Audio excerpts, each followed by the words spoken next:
नमस्कार दोस्तों, आप देख रहे हैं मुद्दे की बात प्रत्येक न्यूज़ लाइव पर। चलिए करते हैं आज मुद्दे की बात। उसमें आज हम बात करेंगे मधेपुरा की। अब तक हमने बात की है सीमांचल की राजनीति के बारे में। आज कोसी इलाके की बात करेंगे इसमें मधेपुरा, सहरसा और सुपौल आते हैं। आज की राजनीति और चुनावी मुद्दे पे बात हो जो भी होगी, सारी मधेपुरा पे सेंट्रिक होगी।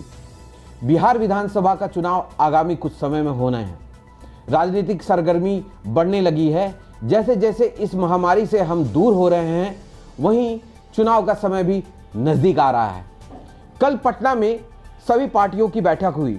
उसमें कई राजनीतिक बातें हुई, सीटों के बंटवारे के बारे में बात हुई और उम्मीदवारों की चर्चा भी हुई। ये सारी बातें सूत्रों से पता चली है। ऐसे में हमें अपने बिहार के बारे में और बिहार की राजनीति के बारे में जान लेना अति आवश्यक है। आइए जानते हैं क्या होगा इस बार का चुनावी समीकरण और क्या होगा इस बार का चुनावी मुद्दा। सबसे पहले एक नजर डालते हैं यहां के विधायक पर। मधेपुरा में 4 विधानसभा सीट है। मधेपुरा विधानसभा सीट के विधायक हैं राजद से प्रोफेसर चंद्रशेखर। आलमनगर विधानसभा सीट के विधायक हैं नरेंद्र नारायण यादव जो जदयू से विधायक हैं। बिहारीगंज विधानसभा सीट के विधायक हैं जदयू से निरंजन मेहता। सिंहेश्वर की अगर बात करें तो सिंहेश्वर विधानसभा सीट एक रिजर्व्ड सीट है और ये SC/ST कोटा के लिए रिजर्व रहता है और यहाँ से रमेश ऋषिदेव जदयू से विधायक हैं। चलिए चुनावी समीकरण पे हमने बात करनी है अभी और जनता का क्या योगदान होगा इसमें, हमारे संवाददाता मिराज आलम इसके में बताएंगे। तो मिराज जी, क्या आप मेरी बात को सुन पा रहे हैं? जी बिल्कुल सुन पा रहे हैं। अच्छा, अगर मैं आपसे एक सवाल पूछना चाहता हूं कि इस बार का चुनावी मुद्दा क्या होगा? देखिए, इस बार का चुनावी मुद्दा बड़ा दिलचस्प होगा, क्योंकि आपको पता है कोरोना वैश्विक महामारी से जहां पूरा देश परेशान है, सूबे के मुखिया नीतीश कुमार लगातार जो प्रवासी मजदूर है उसको गांव तक पहुंचाने की व्यवस्था है वो कर रही है और कहीं ना कहीं जो प्रवासी मजदूर है वो अपने घर आ गए हैं।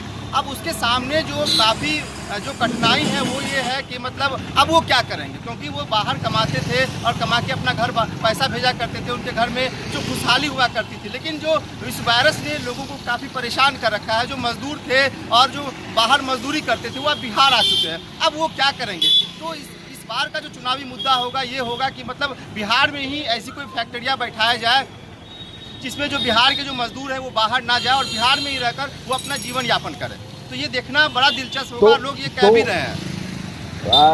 इसमें मिराज जी, मैं आपसे ये जानना चाहूँगा कि जो अगर आप ये कहना चाह रहे हैं कि जो इस बार का चुनावी मुद्दा रोजगार भी एक मुद्दा होगा। जी बिल्कुल।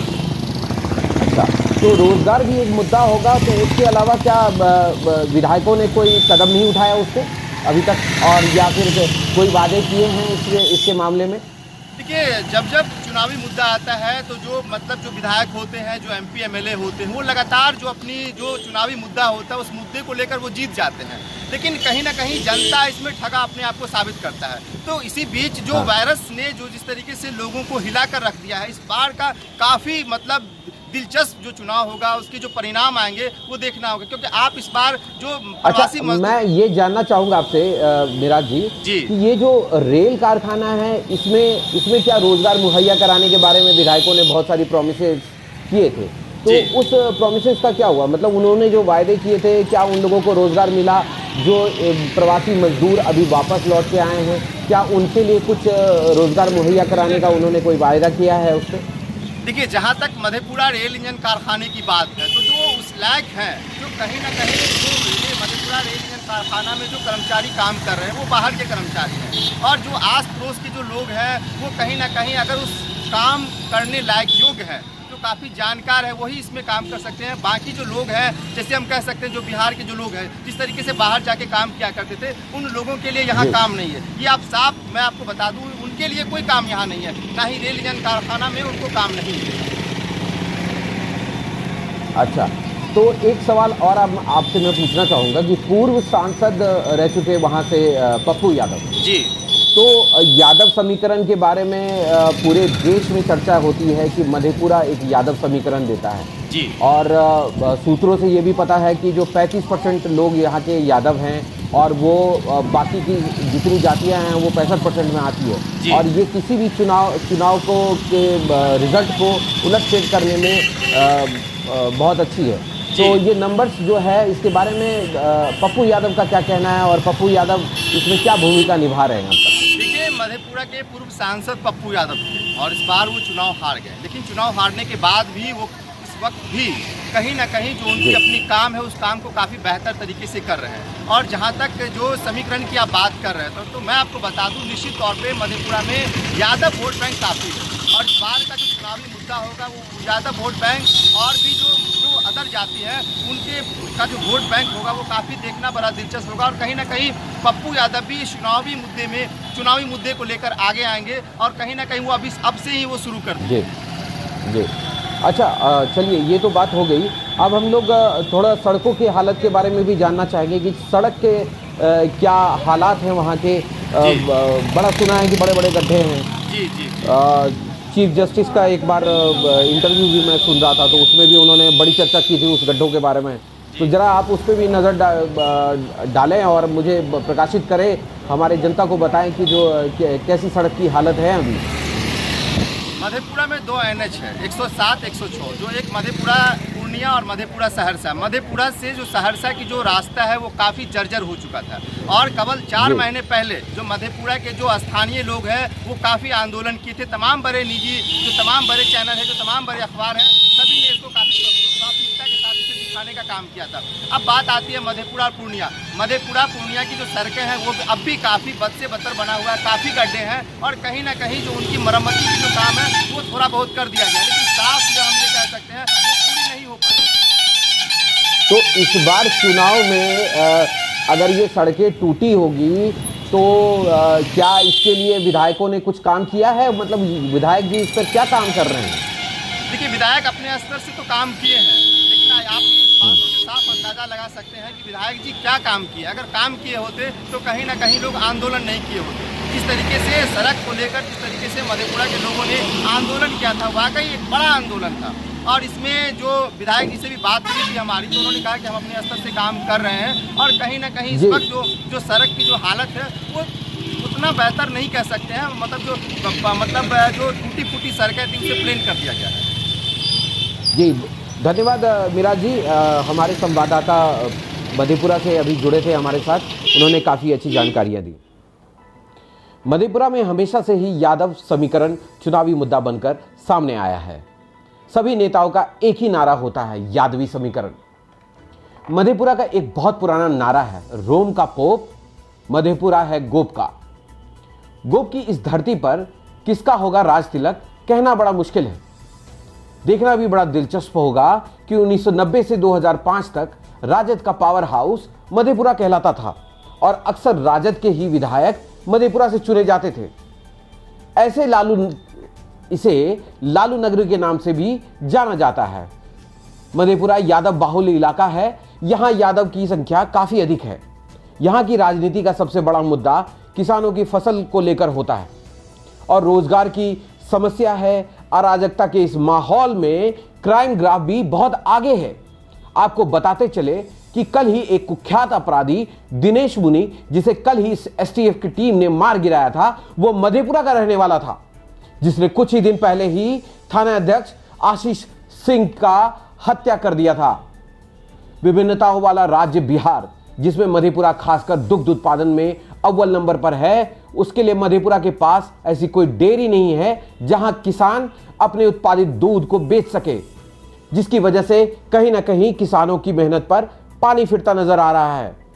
पिछले विधानसभा चुनाव में कई वादे हुए, इस बार डेयरी प्लांट लगाया जाएगा, लेकिन इन 5 सालों में इस पर कोई कार्रवाई नहीं हुई। मधेपुरा मक्के की खेती के मामले में बहुत अच्छा है, लेकिन सरकार के पास स्टॉक करने की जगह नहीं है, और इस पर किसानों को मक्के को औने पौने दाम पर व्यापारियों को बेचना पड़ता है, जिसकी वजह से किसानों का विकास नहीं हो पाता है। मक्के के उत्पादन के लिए नेताओं ने कई वायदे किए, इसके स्टॉक करने के लिए कई वायदे किए, और फिर भी इस पर कोई काम नहीं हुआ। और नेताओं के लिए एक फिल्मी गाना बड़ा सूट करता है, कोशिश करना वादा कभी ना करना, वादा तो टूट जाता है। किसानों की समस्या पर किए वादे भी कहीं ना कहीं विफल नजर आ रहे हैं। मधेपुरा में रेल इंजन कारखाना है, उसके बारे में हर कोई जानते हैं। कुछ तस्वीरें हैं हमारे पास में जिसमें कि हाई लेवल माल गाड़ी इंजन बनाया गया है, जो कि काफ़ी किफ़ायती भी है। और इस इंजनों की अगर मैं बात करूं तो इन इंजनों की खासियत ये है कि जो ये कम ईंधन खाता है। ये इंजन मधेपुरा से बन के तैयार हुआ।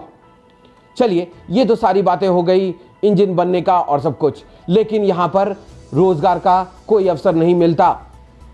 मधेपुरा के लोगों को इस रेल कारखाने में कोई रोजगार का अवसर नहीं मिलता है। और साथ में ये भी मैं बता दूं कि विधायकों ने सारे झूठे वादे किए और वो सारे वादे झूठे साबित होते नजर आ रहे हैं। आइए आपको कुछ तस्वीरों के माध्यम से दिखाएं कि मधेपुरा की सड़क की हालत कैसी है। शहरी और गांवों की सड़क की बात करें तो बहुत बुरी हालत में है। हमारे नेताजी हर एक चुनाव में अनेक वादे करते हैं। हर बार नेताजी लुभावने वादे कर भोली भाली जनता को बरगला देते हैं, लेकिन नेताजी अब जनता जागरूक है और ये जो पब्लिक है वो सब जानती है।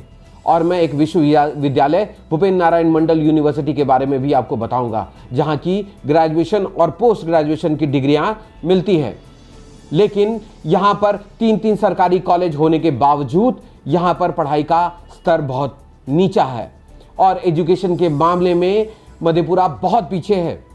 यूनिवर्सिटी लेट सेशन चलाने के चक्कर में अव्वल नंबर पर आती है।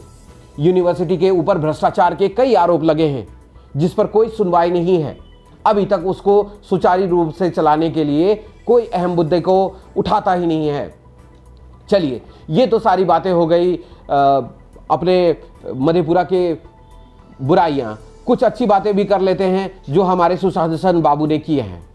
इस सुशासन बाबू ने जननायक Karpoori Thakur medical college and hospital की भी बनाया है, जहां की इस मेडिकल कॉलेज में कहा जाता है कि ये सबसे बड़ा मेडिकल कॉलेज है और यहाँ पर बहुत सारे लोगों को पढ़ाया भी जाएगा और बहुत सारे पेशेंट को देखा भी जाएगा।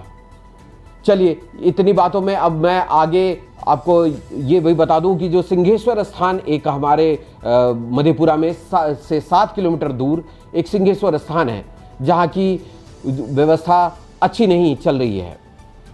और वहाँ पर भी नेताओं ने कई वादे किए कि जो हम इसको सुधार देंगे, उसको लाइनों को बनाने के लिए हम अच्छा उपाय करेंगे, लेकिन वो सब कुछ नहीं हो पाया है। और जनता को इन सब बातों से जगाने के लिए मैं बस इतना ही कहूँगा, नेताजी हमने कहा जागिए, और कितना सोएंगे। जनता ने जगा दिया तो फिर आप चैन की नींद नहीं सो पाएंगे। कभी कभी अपने वादे भी पूरे करने का सोचें। सत्ता का सुख भोग लिया तो अब आप थोड़ा जनता की गुहार भी सुने। इसी के साथ मैं अपनी बात को विराम देता हूं। मैं रुपेश आपसे कल फिर मिलूंगा, तब तक के लिए आज्ञा दीजिए। प्रत्येक न्यूज़ पे नमस्कार, खुदा हाफिज, सब खैर, रब राखा, स्वस्थ रहें, सुरक्षित रहें।